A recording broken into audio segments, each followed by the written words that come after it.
Assalamualaikum warahmatullahi wabarakatuh. Kembali lagi di channel Berita Mistis. Untuk kisah kali ini ada sebuah kisah yang diambil dari Facebook, dari tulisannya akun Facebook yang bernama Pinky Rose. Dan untuk kisah yang akan saya ceritakan kali ini, yaitu sebuah kisah yang berjudul Rumah Kontrakan Berhantu. Sebelum kita masuk ke ceritanya, teman-teman tekan dulu tombol like video ini dan jangan lupa tekan juga tombol subscribe channel ini dan nyalakan juga tombol notifikasinya agar teman-teman tidak ketinggalan cerita-cerita baru dari channel ini. Dan bagi teman-teman yang ingin baca langsung ceritanya, nanti silahkan saja kunjungi linknya yang nanti akan saya sertakan di kolom deskripsi. Dan seperti apa untuk kisah kali ini? Langsung saja kita simak berikut ini.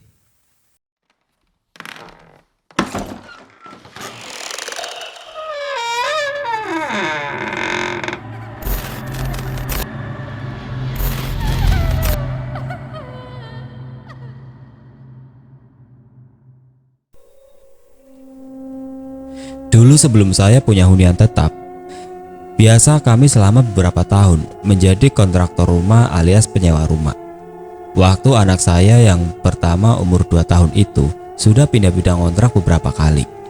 Di daerah Bekasi, nama perumahannya saya nggak mau publikasikan.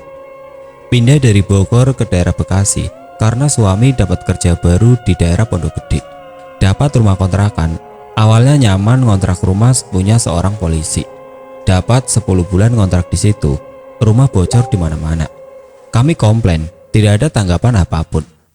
Karena waktu itu musim hujan parah banget. Akhirnya kami cari lagi rumah lain, masih di perumahan yang sama. Yang penting dapat rumah dulu, karena hujan setiap hari dan malam. Kami sudah nggak tahan rumah bocor sana sini.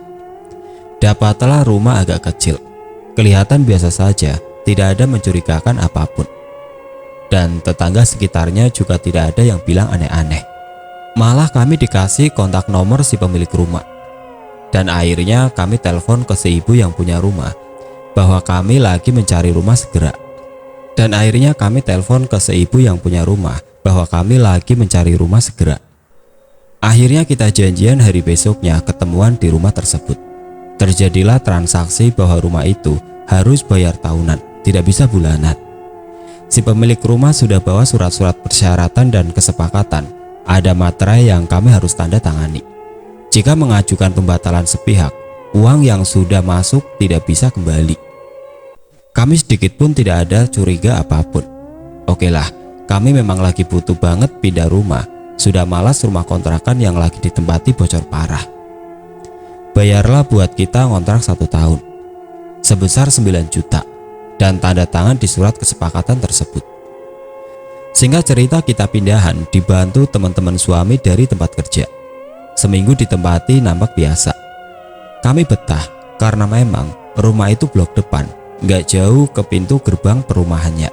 Banyak yang jualan. Beda dengan rumah kemarin yang kami ngontrak berada di belakang. Malam tahun baru 2015, berawal kejadian aneh itu muncul. Setelah kami 10 hari 10 malam tinggal di situ, kami pulang jalan-jalan habis malam tahun baruan di rumah teman suami. Biasa, habis makan-makan, bakar-bakar ayam. Sampai rumah, anak kami nangis terus. Dikasih obat turun panas, waktu itu sudah jam 3 pagi. Dan tidak tidur sampai pagi. Keesokan harinya suami saya pergi mau nemuin salah satu customernya. Katanya mau beli mobil. Karena memang suami saya marketing mobil.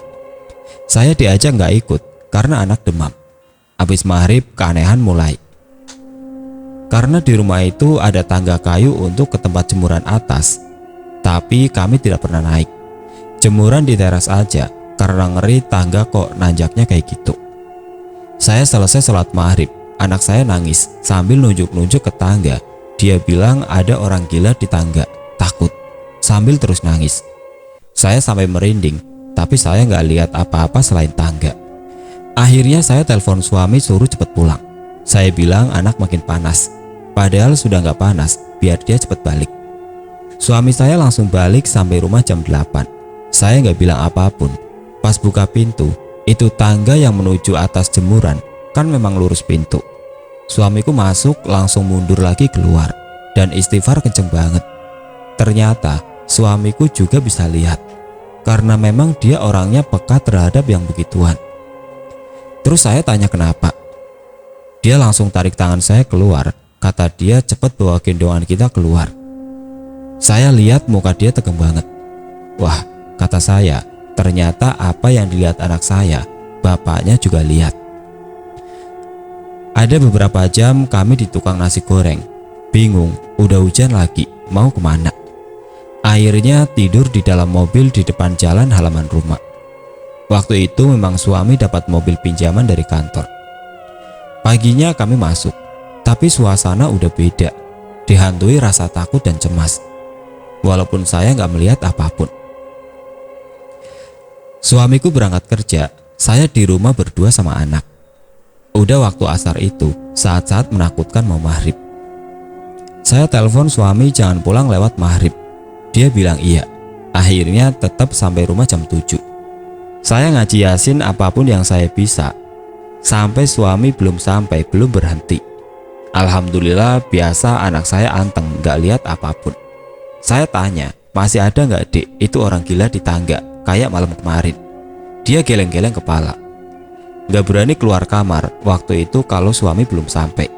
Dan akhirnya suami pulang. Dia masuk dengan wajah cemas, lihat ke tangga berdiri lama. Terus duduk dan makan. Kata dia nanya, si Dede gak bilang apapun? Saya jawab tidak. Mudah-mudahan gak ada apapun. Suami saya kemarin menceritakan sosok yang berdiri di tangga, seorang wanita dengan lidah menjulur dan mata keluar.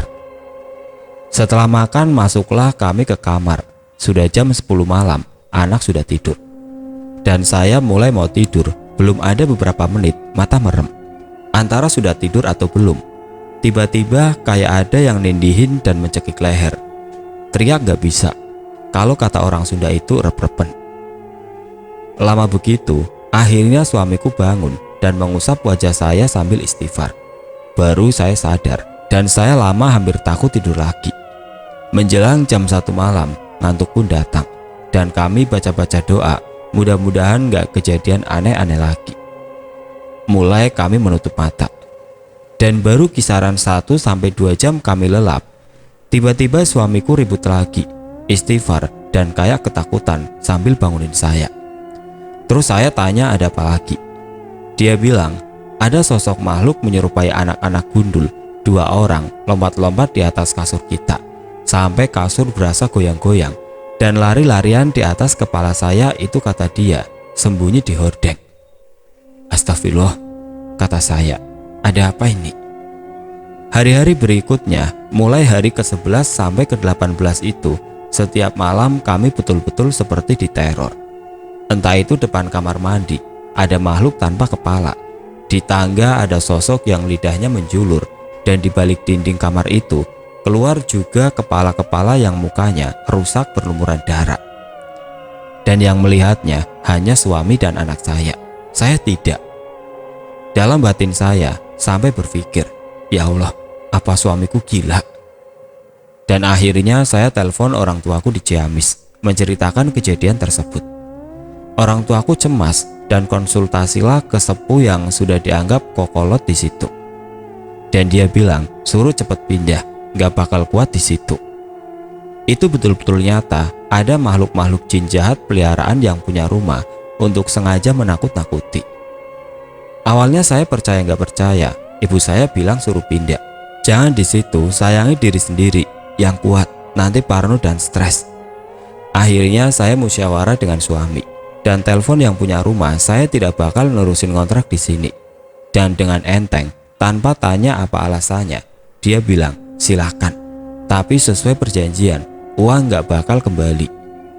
Ya Allah, saya nangis, cuma uang segitu-segitunya.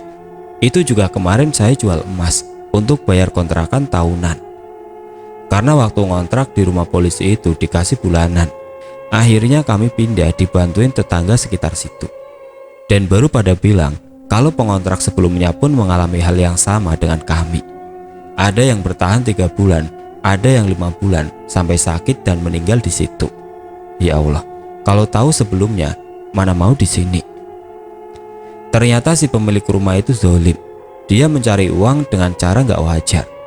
Si pengontrak suruh bayar 1 tahun, tapi baru ditempatin beberapa minggu, bahkan hitungan hari, dikirim makhluk gaib peliharaannya supaya nyerah dan pindah begitu terus. Akhirnya kami pun terpaksa pindah lagi. Dapatlah rumah kontrakan petakan di daerah Klender. Itu yang punya orang Aceh. Dia baik, kasih bulanan. Teman suami yang mencarikan karena kasihan pada kami. Dan bayar uang kontrakan yang pertama pun dibayarin teman suamiku dulu. Dan dibantuin pindahan dari Bekasi ke Klender deket dia. Nah, saat pindah, temennya suami itu penasaran. Dia ngajak seorang kiai ke rumah kontrakan saya yang di Bekasi itu saat ngangkutin barang. Itu hari Jumat, hujan deras banget. Pokoknya sudah nggak memperdulikan kasur, barang-barang, sebagian basah karena tanpa persiapan yang matang. Dipercaya atau tidak, saat pindahan tuh, beresin barang ke mobil truk. Di dalam bawah tangga kayu itu, terdengar suara-suara kayak ada orang yang nendangin pinggiran-pinggiran triplek kolong tangga. Sampai meleduk-meleduk, padahal nggak ada orang di kolong. Aneh tapi nyata. Karena Pak Kiai itu telepon yang punya rumah dan dia mengaku paman kami, bahwa uang kontrakan keponakan kami mau diminta kembali. Si pemilik rumah marah dan murka. Si Pak Kiai itu makin penasaran siapa dia pemilik rumah dan di mana rumahnya. Berbekal petunjuk ibu warung depan, alamat rumah si ibu itu dikasih tahu. Dia di pinggir tol Jati Asih, di pinggir kebun deket gudang rongsokan depan kuburan gede. Karena si ibu warung pernah ke situ waktu ngelayat suami si ibu itu meninggal. Setelah selesai mindahin barang, truk barang langsung ke Jakarta, dikawal teman suami saya beberapa orang dan langsung diturunin. Kami sama Pak Kiai itu dan satu teman suami langsung cari alamat si ibu dan ia ketemulah. Sungguh aneh, saya juga kok berani gitu sih. Ibu cuma tinggal berdua sama anaknya di rumah yang sama sekali nggak ada tetangga, depannya persis kuburan gede. Suami turun kasih kunci ditemani Pak Kiai dan satu teman kerjanya. Terus Pak Kiai tanpa basa-basi menjelaskan kenapa dan apa tujuan Anda zolim sama keponakan saya. Awalnya si ibu itu ngeles, nganggap suamiku gangguan jiwa. Tapi kami bilang, semua tetangga pada bilang kejadian yang sama juga dialami dengan pengontrak sebelumnya seperti kami. Dan Pak Kiai itu bilang, ibu kalau nggak dikasih pelajaran nanti terus zolim sama yang berikutnya. Dan muka si ibu itu sudah mulai panik, buang-buang muka, nggak mau lihat mata Pak Kiai. Cepat ibu mau kembalikan uang keponakan saya atau ibu akan menyesal, kata Pak Kiai. Terus ibu itu bilang, kalau tidak, Anda mau apa? Pak Kiai itu bilang, saya kenal guru sesat Anda berasal dari daerah Anu, sambil menyebutkan nama satu daerah di Jawa Timur.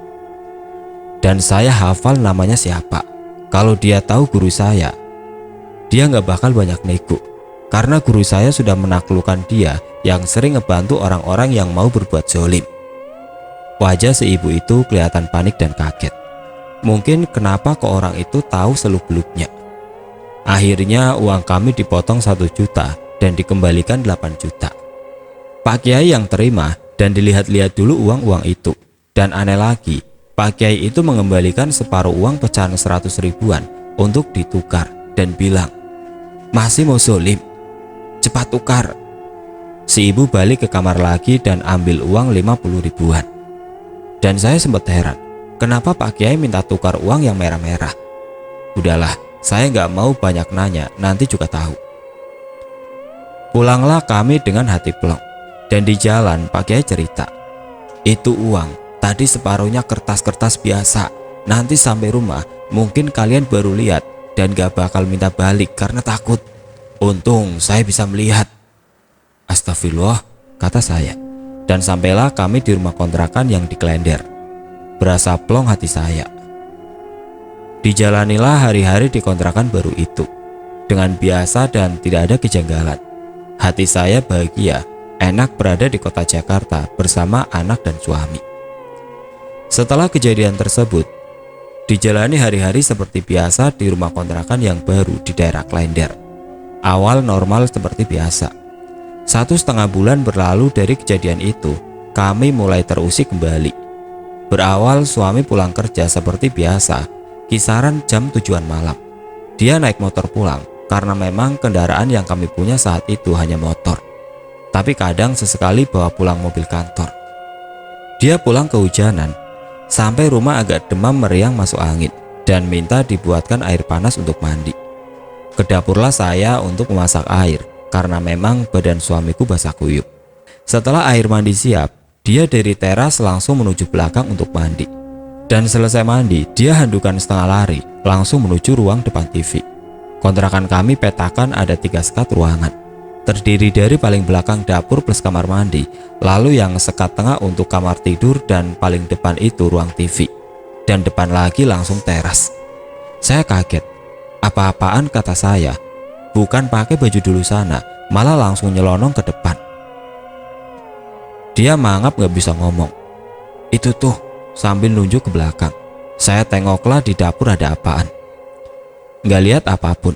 Lalu dia jawab sambil istighfar, nampaknya nyawanya sudah ngumpul. Terus saya ambilin baju ganti dan pakai baju. Lihat apa sih? Kata saya. Saya ke belakang gak ada apapun. Beberapa kali dia istighfar lagi. Ya Allah, kok ada sosok nenek-nenek, mukanya rusak sebelah, depan kamar mandi samping kulkas, kata dia. Allahu Akbar. Saya langsung merinding lagi. Ada apa lagi, kata saya. Saat itu suamiku terlihat diam. Suruh makan aja sedikit, minum obat, langsung tiduran. Dan tidur pun dia gak mau di ruang kamar, pengen di ruang TV di depan. Biasanya habis makan merokok, dan itu tidak. Tidurlah kami, karena anak sudah tidur juga. Terus saya bilang, udah gak usah mikir yang aneh-aneh, banyak zikir saja. Dia cuma ngangguk. Malam semakin larut, tidak terasa kami terlelap. Kisaran jam 2 dini hari, dia bangun dan segera bangunin saya. Dia nanya, kamu kalau habis pipis, keran air matiin. Itu kok ngalir aja dari tadi, katanya. Pas saya dengerin, kok iya ya, keran kamar mandi kenapa ngalir? Perasaan saya nggak ke kamar mandi nggak pipis. Lalu saya ke belakang dan nutup keran sambil mikir kenapa keran air ngalir sendiri. Dan semenjak itu sudah nggak ada lagi pilihan apapun kecuali harus berani. Di depan suami saya tidak boleh menunjukkan kepanikan dan ketakutan. Buat suasana tenang. Tapi nampaknya suamiku pun sudah paham kejanggalan ini. Tapi sudah tidak kelihatan panik. Dan saya bilang, tidak ada manusia mati dimakan jurik, saking sudah jenuhnya menghadapi beginian. Hari-hari berikutnya penampakan-penampakan aneh sudah jarang. Tapi sekali-kali ada tuh sosok nenek yang mukanya rusak sebelah depan kamar mandi, dan selalu suami yang kebetulan lihat. Anakku tidak. Tapi semenjak itu, kehidupan kami seolah dirundung banyak masalah. Suami sering sakit gak bisa kerja, badan bentol-bentol sampai muka bengkak tiba-tiba. Dan itu semua hanya ke suami. Pernah kena tipu dan lain-lain. Pokoknya jadi ada banyak permasalahan di kerjaan dan gangguan kesehatan. Entah itu kebetulan atau bukan. Dan kami pun sebisa mungkin hanya mempercayai sebuah takdir. Singkat cerita, suami saya sudah bisa lagi kerja seperti biasa. Dan biasanya, seseorang yang kerja di marketing mobil, dia lebih banyak ketemu orang di lapangan dari berbagai kalangan. Nah, dia itu lagi jalan ke sebuah komplek pemukiman warga, tapi rumahnya lumayan elit-elit. Daerah deket taman mini. Dan biasa ngobrol lah di sebuah grosir sembako yang cukup besar nawarin mobil. Yang nerima asistennya yang punya grosir itu. Terus dia bilang, nanti jam sekian Pak Haji pulang dari acara pengajian. Yang dimaksud pemilik grosir. Suamiku nunggu, berharap si Pak Haji mau beli mobil. Datanglah Pak Haji ke situ, lalu salaman. Setelah salaman, Pak Haji menggenggam erat tangan suamiku sambil lihat wajah suamiku lama banget. Tapi nggak bilang apapun. Ngobrollah suamiku dan menawarkan mobil ke Pak Haji. Respon Pak Haji baik dan ramah. Kata Pak Haji, nanti jika minat dihubungi kembali lewat asistennya ya. Bapak tinggalkan saja nomor HP-nya supaya asisten saya mudah nanti menghubungi Bapak. Langsung suamiku memberikan selembar kartu nama dia ke asisten Pak Haji. Dan suamiku langsung pulang. Selang 2 hari, si asisten Pak Haji itu ngechat suamiku. Katanya Pak Haji mau ketemu. Bapak ditunggu ya di rumahnya, sambil memberikan alamat rumah Pak Haji. Dia bilang jangan ke toko. Suamiku semangat dan senang mau dapat orderan katanya. Gak lama dia ngajir dan izin ke saya mau ke daerah Taman Mini ketemu Pak Haji. Sampailah suamiku di rumah Pak Haji dan langsung dipersilakan masuk. Sudah duduk, Pak Haji membuka pembicaraan. Begini Pak, maaf, saya boleh tanya sesuatu? Tapi bukan soal kerjaan ataupun soal tawaran mobil. Suamiku rada heran dan langsung jawab. Iya Pak, boleh. Kenapa ya? Lalu Pak Haji bertanya. Kemarin pertama kali ketemu Bapak, Pak Haji sudah menangkap keanehan lihat wajahmu dan saat salaman. Tapi selama kita bicara kemarin, sebetulnya Pak Haji menangkap sesuatu hal negatif dari badan Bapak. Apa Bapak pernah punya musuh atau pernah disolimi orang? Pak Haji 2 hari kemarin mikir dan hati kecil Bapak memerintah, tolong orang itu, tolong dia. Makanya Pak Haji panggil ke sini. Suamiku kaget betul. Lalu diceritakan semua kejadian aneh dan mistik yang pernah kita alami. Sampai di rumah yang di Klender pun sekarang masih suka ada keanehan, tapi sudah gak sering. Dan lebih ke banyak problem dan masalah juga jadi sering sakit. Pak Haji langsung paham dan bilang, dia yang dulu pernah menzolimi Bapak belum puas dan dendam karena uang diminta kembali. Dan dia ingin membuat keluarga Bapak menderita, tidak punya rezeki, tidak lancar pekerjaannya. Intinya mau melihat keluarga Bapak terpuruk. Jika tidak ditangani akan membahayakan. Astagfirullah, kata suamiku. Apa dosa kami? Kami tidak pernah mengusik apalagi merugikan orang. Yang dulu kami minta itu hak kami. Kenapa kami sudah bayar rumah setahun terus ditakut-takutin? Kata Pak Haji. Tenang ya, kamu harus puasa besok dan mau diobati sama temennya Pak Haji bareng-bareng yang orang Sukabumi. Besok dia kesini, sudah Pak Haji panggil. Karena menghadapi si ibu itu tidak bisa sendirian, harus bersatu. Begitu kira-kira kata Pak Haji. Dan suamiku disuruh pulang, kalau bisa sebelum maghrib hari ini harus sudah di rumahnya. Suamiku langsung ngacir setengah ngebut pulang ke Klender. Sampai di rumah dia cerita saya dan suami nangis. Lalu kami sholat sama-sama dan berdoa. Ya Allah, sadarkan orang yang berbuat zolim kepada kami. Kami tidak bakal dendam, yang penting sudahi derita kami. Suasana tenang malam itu dan kami merasakan suasana betul-betul tenang, beda dari biasa.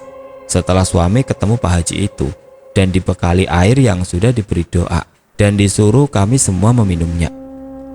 Keesokan harinya saya dan anak ikut suami ke rumah Pak Haji itu di daerah Taman Mini. Sesampainya di sana Pak Haji ngajak ke sebuah rumah temannya. Katanya temannya yang dari Sukabumi mau ngobatin suamiku di rumah keponakannya saja. Nggak enak di rumah Pak Haji, selalu banyak orang. Berangkatlah kita semua pakai mobil Pak Haji ke rumah keponakan teman Pak Haji. Nampak ada seorang santri sebaya suami saya. Orangnya belum tua. Dikira saya itu seusia Pak Haji. Dan duduklah kami lalu mereka ngobrol. Saya di teras depan ditemani istrinya keponakan teman Pak Haji itu. Tapi saya masih bisa mendengar pembicaraan di dalam karena teras dan ruang tamu sangat dekat. Kata teman Pak Haji yang terlihat tampilannya nyantri banget. Dia nanya, hari ini puasa? Suamiku jawab, iya, sesuai anjuran Pak Haji. Nanti setelah buka habis maghrib kita mulai ya, sama-sama ikhtiar dan doa kepada Allah. Karena ini kewajiban kita menolong sesama saudara kita yang disolimi oleh manusia lain. Setelah maghrib suamiku buka puasa. Pak Haji sungguh baik banget, saya pun terharu. Alhamdulillah ya Allah, kata saya. Dipertemukan orang baik mau menolong. Mungkin ini jalannya. Pak Haji suruh sopirnya beli sate dan nasi untuk kita semua makan sama-sama. Setelah selesai makan, dimulailah proses doa. Saya duduk di pojokan sambil dekap anak saya. Untung anak saya ngerti, diam tidak rewel. Lalu teman Pak Haji itu nanya, Pak, apakah bersedia? Mau dibukakan mata batinnya oleh saya untuk menyaksikan ini semua. Suamiku cuma ngangguk. Dan suamiku cuma bilang, Kang, tolong dibuat sadar saja kepada orang yang sudah menzolimi saya. Saya nggak mau dendam dan balas apapun. Si akang santri itu tersenyum. Insya Allah, kami akan bekerja sebaik mungkin. Lalu suamiku diusap kepala dan mukanya, dan Pak Haji sama-sama berdoa. Dan kami pun yang ada di situ diminta baca-baca ayat Al-Quran semampu kami. Intinya, jangan melamun dan jangan kosong pikiran. Serahkan semua kepada Allah. Mulailah mereka membaca-baca doa zikir. Suasana kembali dirasa mencekam, yang tadinya tenang menjadi rada horor. Tanpa diduga, ada suara berisik di atas atap, entah apa.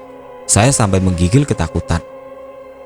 Karena seumur hidup saya, baru itu ngalamin kejadian-kejadian model gitu.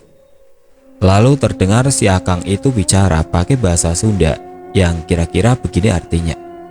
Saudaraku, semua manusia diciptakan oleh Allah untuk saling menghargai, bukan menzolimi.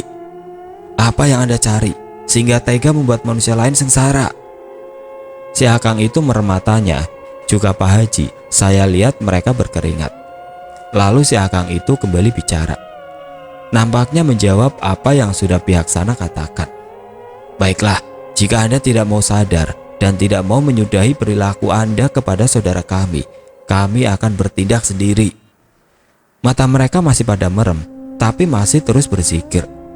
Dan sekali lagi di atap rumah itu terdengar brak-brak. Makin kenceng saya ikutan zikir, baca-baca apa yang saya bisa. Sungguh ketakutan yang luar biasa. Lebih 1 jam proses itu dilakukan. Dan di luar, angin mendadak kencang, terdengar pohon-pohon bergesekan. Lama-kelamaan mulai redup, tidak terdengar lagi suaranya. Lalu si akang itu dan Pak Haji buka mata sambil ngusap muka dan mengucapkan Alhamdulillah. Lalu suamiku diusap mukanya dan ditiup kepalanya, suruh baca Al-Fatihah. Pas buka mata, suamiku ngos-ngosan kayak habis jalan jauh. Lalu dikasih minum. Suasana sudah tenang. Untuk merilekkan suasana, si akang itu ngajak ngobrol. Lalu istri keponakannya menghidangkan teh panas. Nah, disitulah saya tahu apa yang tadi terjadi. Karena suamiku membuka pembicaraan. Baru ini kata dia, lihat semacam tarung antara 2 guru dari aliran putih dan hitam. Tapi yang diajak traveling hanya mata batinnya. Suamiku sambil agak nyengir-nyengir kuda. Kata suamiku, gurunya si ibu itu tadi bertarung dengan si akang sampai terlempar dan muntah darah. Dan langsung minta ampun dan tidak akan membiarkan pengikutnya mengganggu suamiku lagi. Dan kata si akang itu, peliharaan si ibu itu sudah dikurung-kurungin dan dibuang di daerah Jampang. Ya Allah, ngeri. Kayak di cerita-cerita film, namun nyata ada. Dan dari situ saya percaya dan yakin jika semacam ilmu hitam gendam dan lain-lain memang ada. Astagfirullah. Alhamdulillah semenjak itu hidup kami tenang. Hingga sekarang tidak ada hal-hal yang membuat nyali kami hampir putus. Cuma 6 bulan kami ngontrak di Klender dan pindah lagi ke Cikarang Selatan selama 6 bulan. Lalu kami pulang kampung ke daerah suami hingga sekarang. Nah, di balik kejadian itu, saya akan ceritakan sekarang juga biar tuntas. Apa kabar para tetangga rumah yang di Bekasi itu, yang dulu kami tempati, hanya kurang lebih 20 hari. Banyak pertanyaan kenapa nggak ada yang beritahu. Memang awal cari rumah, kami sangat terburu-buru. Karena musim hujan, rumah kontrakan pertama bocor parah, kami butuh pindah. Begitu nemu rumah kosong, kami langsung diberitahu nomor kontak sama tetangga rumah depan itu yang buka permak baju. Nggak butuh waktu lama, sehari, kami langsung pindah. Dan saya memang baru di situ, masih belum kenal dan jarang komunikasi dengan tetangga, jadi minim informasi. Ternyata katanya siapa saja yang membocorkan atau mengibahi keadaan rumah itu yang suka tiba-tiba banyak juriknya. Nah, si pemberi info suka kontan langsung ditakut-takutin juga. Dan memang bukan hoak pemirsa. Pernah serombongan pemuda tukang tahu bulat yang mengontrak di seberang-sebelah sananya rumah itu memberikan info ke si calon pengontrak. Katanya rumah itu mah jangan diisi karena takut tiba-tiba ada pengontrak suka jadi banyak setannya. Nah, nggak butuh waktu lama, malamnya setan-setan itu datang ke si pemberi info, yakni rombongan pemuda yang tukang jualan tahu itu. Katanya mereka lagi main catur di teras. Tiba-tiba ada sosok hitam berdiri di atas toren air sampai mereka bubar masuk semua ke dalam rumah. Dan paginya pada heboh, ada temennya yang dipindah tidurkan jadi di luar. Dan satu lagi ke si ibu warung yang memberi info ke saya alamat rumah si ibu itu. Katanya anak gadis si ibu warung, jika laki-laki yang melihat wajahnya terlihat menyeramkan. Pas diobati laki-laki yang zolimi pemilik rumah itu. Dan semenjak itu, kabar rumah yang pernah saya sewa langsung rame. Katanya jadi bahan gosip orang seperumahan itu. Setelah saya pindah, dan saya satu-satunya penyewa yang berani meminta uang sewa kembali. Yang lain gak ada, langsung cabut aja. Mungkin karena itu si pemilik rumah dendam ke keluarga kecil saya. Dan kabar ini pun saya dapat dari tetangga yang rumah pertama dulu yang bocor-bocor itu. Mereka kasih tahu lewat chat, karena sampai sekarang pun kami masih komunikasian sama bekas tetangga yang rumah pertama. Nah, setelah saya pulang untuk menetap di daerah suami, dan alhamdulillah sekarang sudah punya rumah sendiri, tidak mitir-mitir lagi menjadi kontraktor rumah. Suatu malam saya pernah dimimpiin sosok ibu-ibu. Di dalam mimpinya, saya lagi jalan di sebuah taman, tiba-tiba ada yang manggil dari belakang. Pas saya nengok, ada sosok ibu-ibu yang memanggil dan melambaikan tangan suruh saya berhenti. Tapi si ibu itu jalannya kayak nyeret-nyeret kaki sebelah kanannya. Tapi saya nggak peduli, dan saya jalan makin jauh. Pas sadar inget, kok itu di dalam mimpi kayak ketemu si ibu yang punya rumah dulu yang banyak saya tanya. Padahal nggak pernah dibahas, nggak pernah diingat-ingat. Sudah berlalu beberapa tahun juga. Lalu saya cerita ke suami dan mertua saya. Mungkin makna mimpi itu, si ibu mau minta maaf atau apa, karena saya lihat wajah dia memelas. Dan kami pun sejak lama sudah memaafkan dan melupakannya. Yang penting kami sudah tidak diganggu, itu kami sudah anggap beres. Dan kami pun sampai saat ini tidak pernah tahu dan tidak cari tahu bagaimana kabar si ibu itu sekarang. Karena menurut kami tidak penting dan tidak harus tahu. Hikmah yang dapat dipetik dari pengalaman kami itu, berhati-hatilah terhadap orang yang tidak dikenal, bahkan sekalipun orang terdekat, karena kita tidak tahu isi hati dan niat mereka. Dan untuk siapa saja yang menyimak kisah saya yang masih mengontrak rumah, berhati-hati dan lebih baik selidiki dulu. Minimal cari tahu dulu tempat yang akan kita sewa itu, jangan sampai kejadian seperti ini dialami oleh yang lain. Tapi mudah-mudahan sih ya, di dunia ini tidak ada lagi yang mencari rezeki dengan cara itu. Percayalah, sesuatu yang didapat dengan cara tidak wajar, apalagi menzolimi orang lain, suatu saat akan berbalik kepada si pelaku. Mulai kejadian itu, saya kadang lebih banyak bersuuzon, tidak mudah percaya sama orang. Dalam arti lebih waspada kepada orang yang tidak dikenal. Gak tahu kenapa selalu banyak pertimbangan jika mau melakukan sesuatu hal. Inilah pengalaman kami yang paling ekstrim yang betul-betul menguras emosi, hati, dan perasaan saat menjadi kontraktor rumah.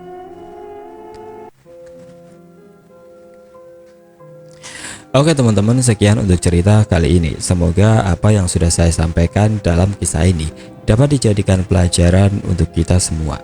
Dan bagi teman-teman yang baru bergabung, jangan lupa untuk like, komen, share, serta subscribe channel ini. Dan nantikan kisah-kisah horor berikutnya tetap di channel Berita Mistis. Wassalamualaikum warahmatullahi wabarakatuh.